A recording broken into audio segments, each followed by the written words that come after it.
love the argument about whether Trump should deliver his State of the Union on time. Well, of course he should, because to delay it gives the Democrats the credibility that they crave over this impeachment crap.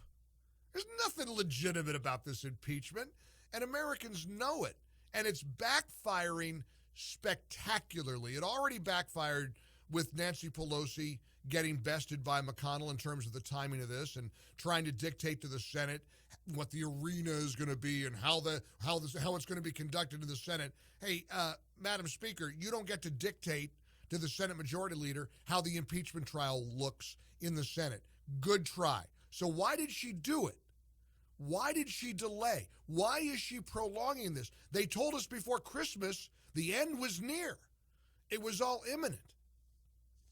And of course, her answer, if you saw her on, I've never seen anything more incoherent than her on ABC yesterday with This Week with George Stephanopoulos.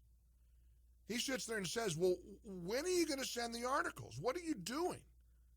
And you really think they're going to remove the president from office? Here's cut number 2, as Stephanopoulos, the former Clinton aide, asks Nancy Pelosi about her degree of confidence in the impeachment case. Now listen to this answer. Cut number 2 from ABC and Grabian.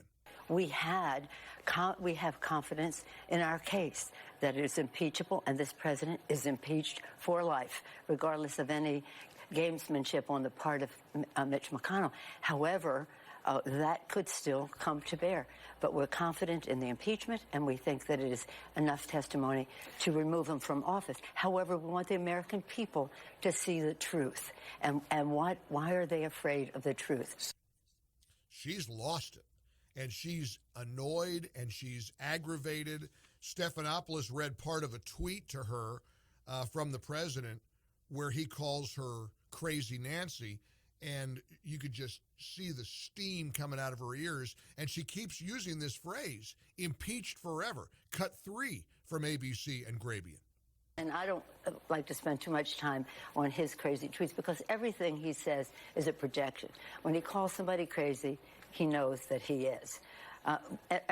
Everything he says, you can just translate it back to who he is. But again, it's Sunday morning. Let's be optimistic about the future, a future that will not have Donald Trump in the White House. One way or another, 10 months from now, we will have an election if we don't have him removed sooner. But again, he will be impeached forever. There it is. Impeached forever. Impeached for life. I know what I am, but what are you? I'm rubber. You're glue. Your mama wears combat boots. I mean, this woman has gotten a humiliating defeat. The Democrats are scrambling, and now they're faced with a whole bunch of their nominees who are senators getting yanked off the campaign trail.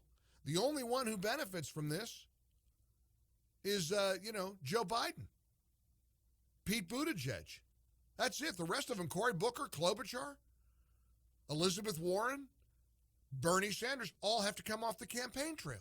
They are stacking the deck. They're rigging the game in favor of the establishment candidate, Joe Biden. They're already saying Bernie can't beat President Trump.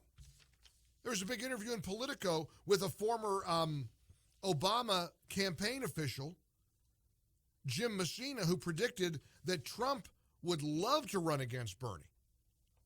If I were campaign manager for Donald Trump, he said, and I look at the field, I would very much want to run against Bernie Sanders. I think the contrast is the best. He can say, I'm a business guy, the economy's good, and this guy's a socialist. Oh, he's right. Trump will eat Bernie Sanders for lunch. He will clean his clock. And I like that contrast between a soaring economy and a miserable socialist.